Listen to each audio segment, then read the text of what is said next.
Olá, bem-vindo a mais uma aula sobre educação financeira. Hoje nós vamos tentar ajudá-lo a decidir da melhor forma possível o melhor investimento para guardar a reserva de emergência. Sempre que nos fazem um questionamento a respeito, nós tentamos demonstrar como é e porquê um determinado fundo de investimento é o mais indicado para guardar a reserva de emergência. Neste contexto, nós gostaríamos de mostrar a vocês os princípios básicos da educação financeira e como eles são muito importantes para garantir determinadas situações, às vezes até situações constrangedoras, como, por exemplo, evitar a própria autossabotagem. Para você evitar a autossabotagem, você precisa entender alguns conceitos básicos de educação financeira, mas muito mais do que isso, você precisa ter uma ferramenta básica, que é uma planilha de Excel, em que mostra as entradas e as saídas. Isto é muito importante. Você precisa entender onde estão os seus ativos e quanto valem os seus ativos e onde estão as suas despesas e quanto isso corrói os seus ativos. Tá? Nós também vamos mostrar o quão importantes são esses conceitos de educação financeira para incentivar um consumo mais consciente, tá? E prevenir também fraudes e golpes financeiros. Não é aceitável que um país que tenha uma taxa básica de juros equivalente a 6% ao ano, algum aventureiro, entre aspas, ofereça-lhe 10% ao mês por qualquer que seja a aplicação. Qualquer que seja a aplicação, isso não é aceitável.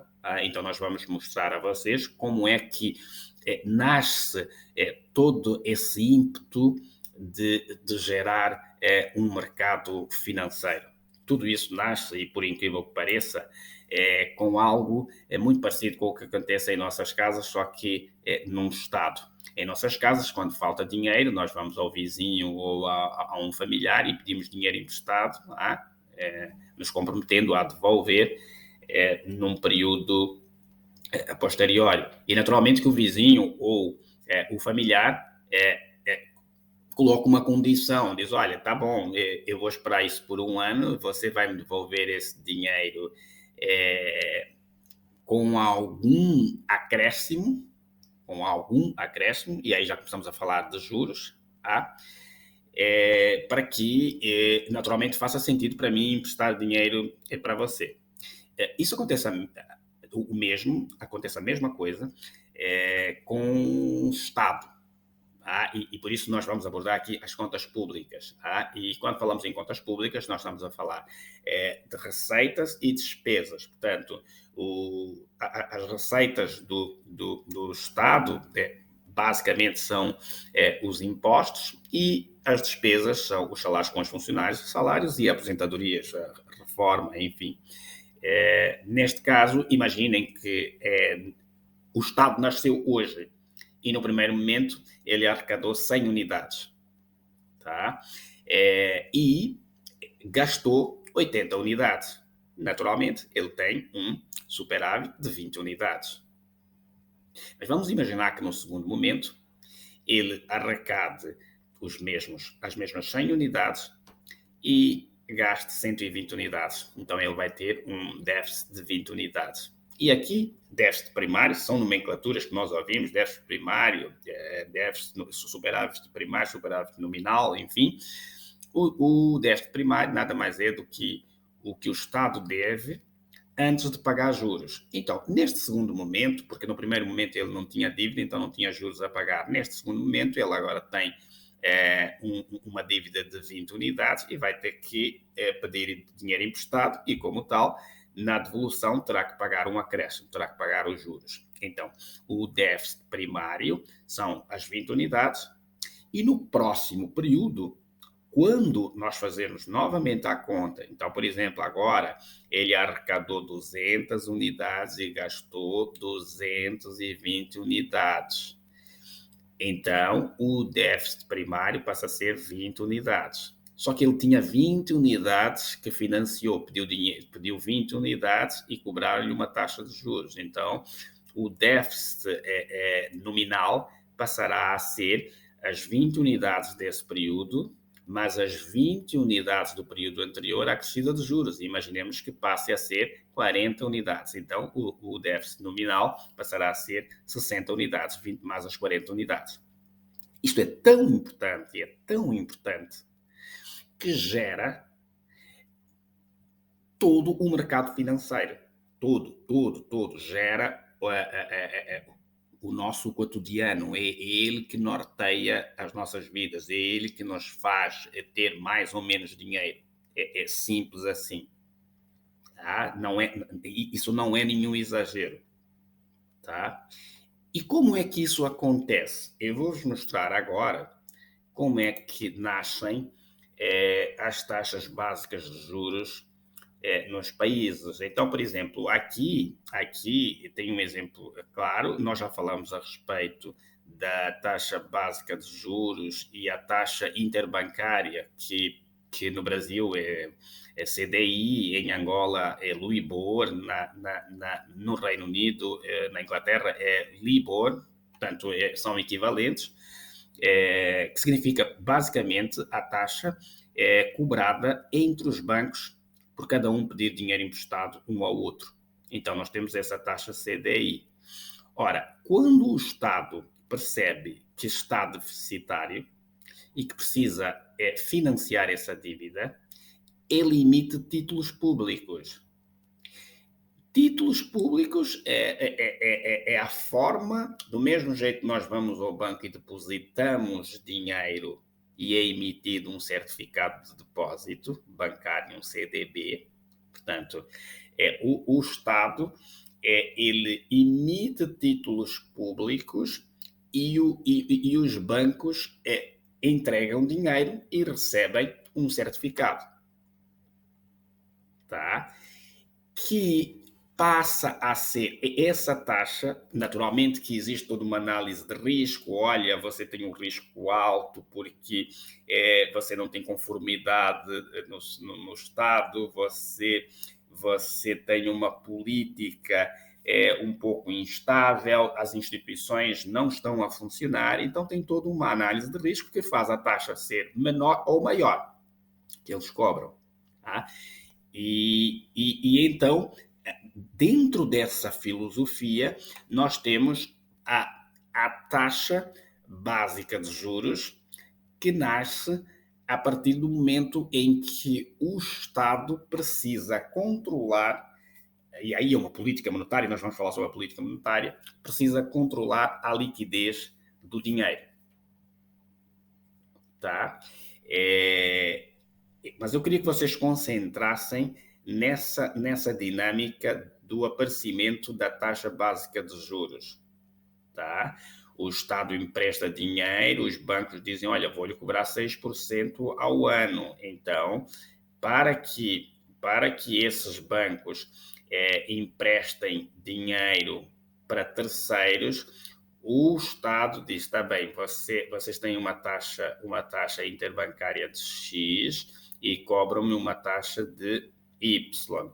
Então, eu vou estabelecer da minha política monetária uma taxa básica para regular a liquidez do mercado. Está bem?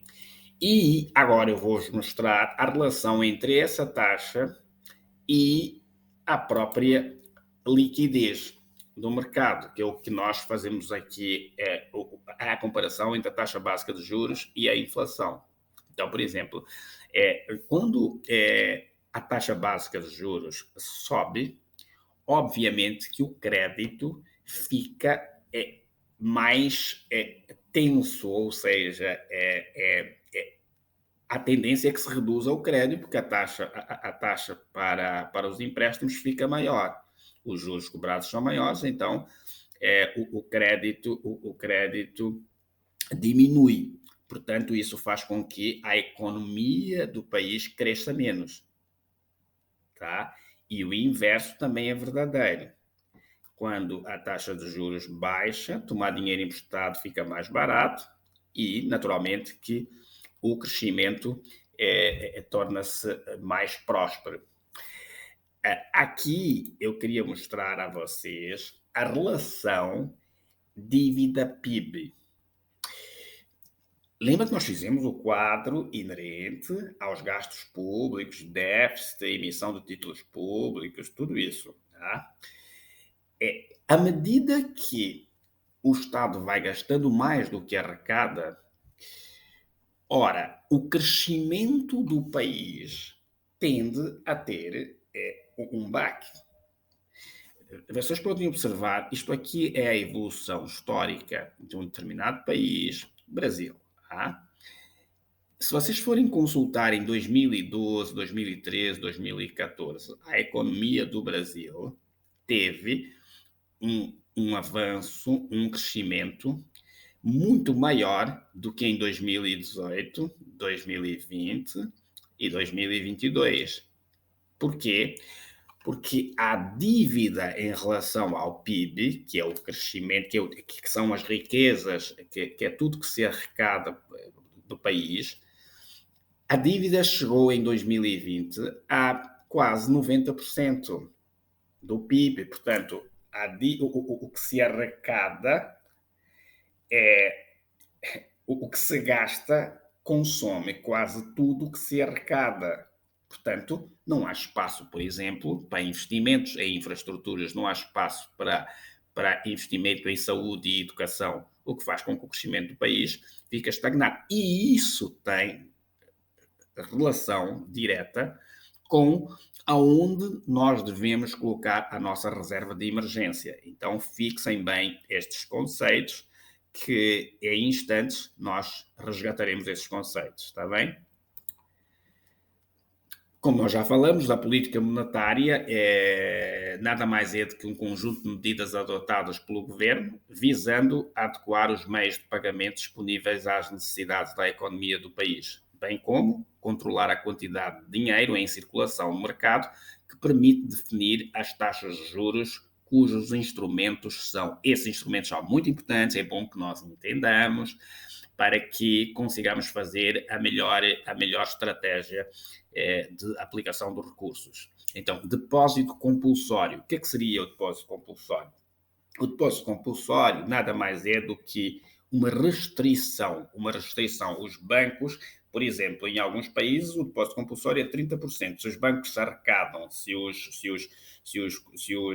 como é que se diz, os correntistas colocam dinheiro, tá? E se eles arrecadam 100 unidades, existe em alguns países a política que 30% tem que ser retido para o Banco Central. Esse é o chamado compulsório. Naturalmente que isso mexe com a liquidez, isso mexe com a liquidez dos bancos para gerar ou para conceder empréstimos. Então é uma política de controle da economia de um país.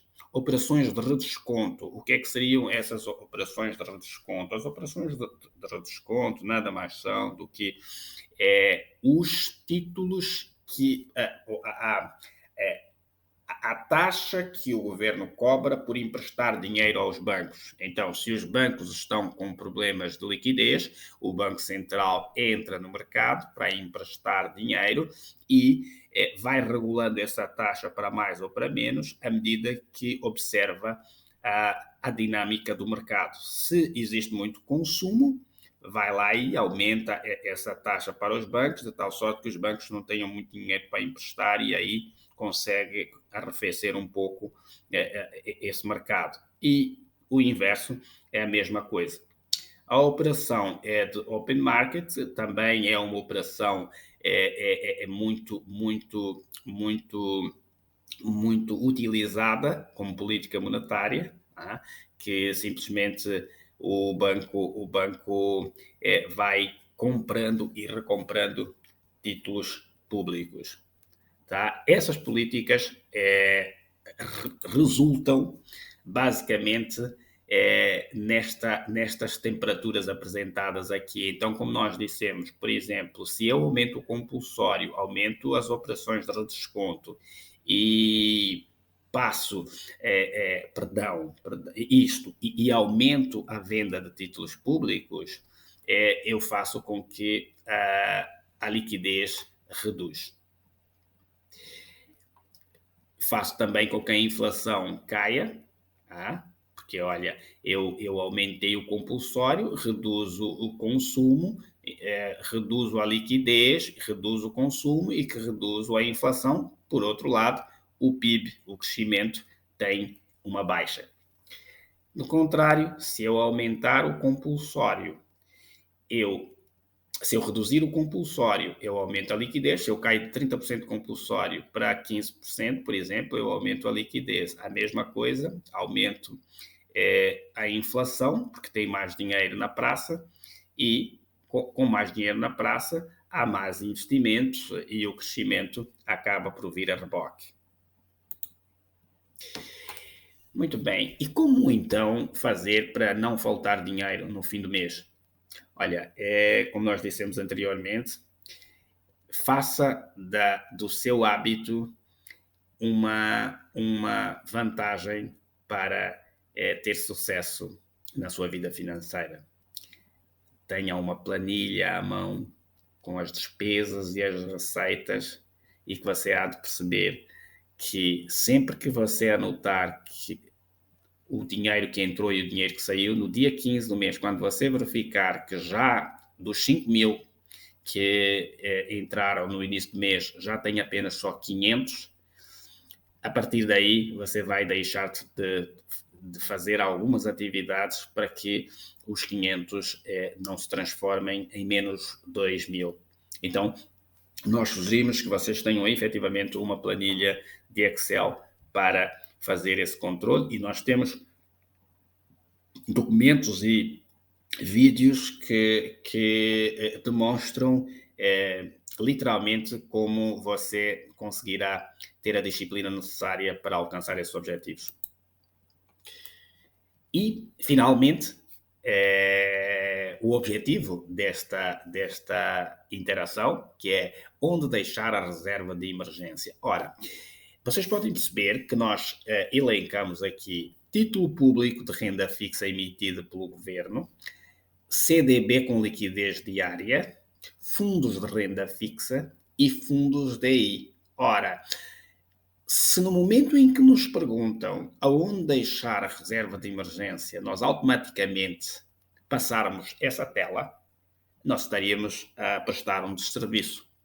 Porque da onde sai que um título público de renda fixa... O que é um título público de renda fixa? Ora, nós já vimos nas páginas anteriores, mesmo que tenha sido passado de forma rápida, nós podemos até conversar numa outra oportunidade, vocês podem fazer questionamentos a respeito e nós nos dedicaremos efetivamente, ou dedicaremos alguns minutos efetivamente a explorar melhor como nascem esses títulos públicos. Mas a nossa ideia foi mostrar porquê que um título público existe, para que fundamentemos, da melhor forma possível, que o melhor lugar para colocar a reserva de emergência é um título público de renda fixa. Ora, nós já sabemos, pelo que nós falamos nos slides anteriores, que um título público é algo lastreado pelo Banco Central. Um título público é o título mais seguro que existe no mercado,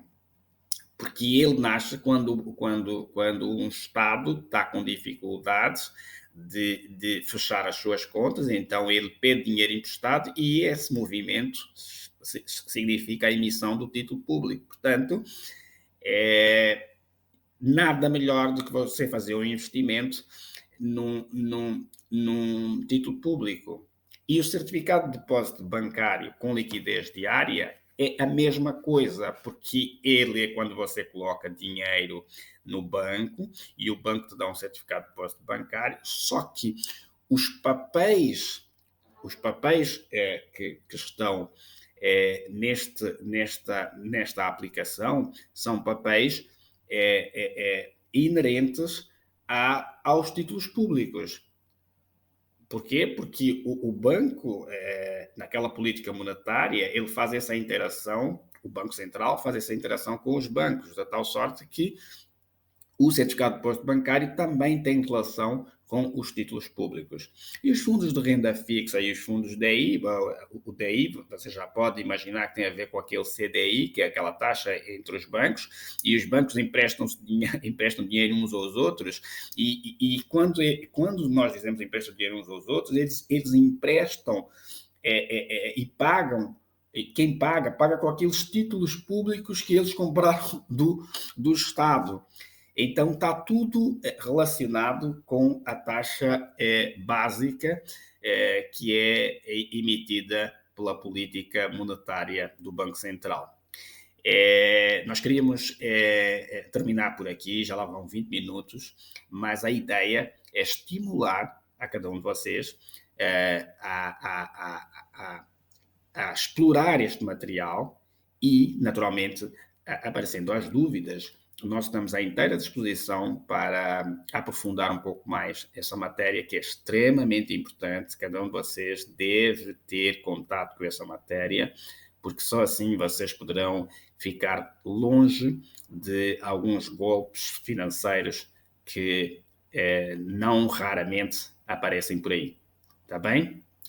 Um grande abraço e até o próximo material.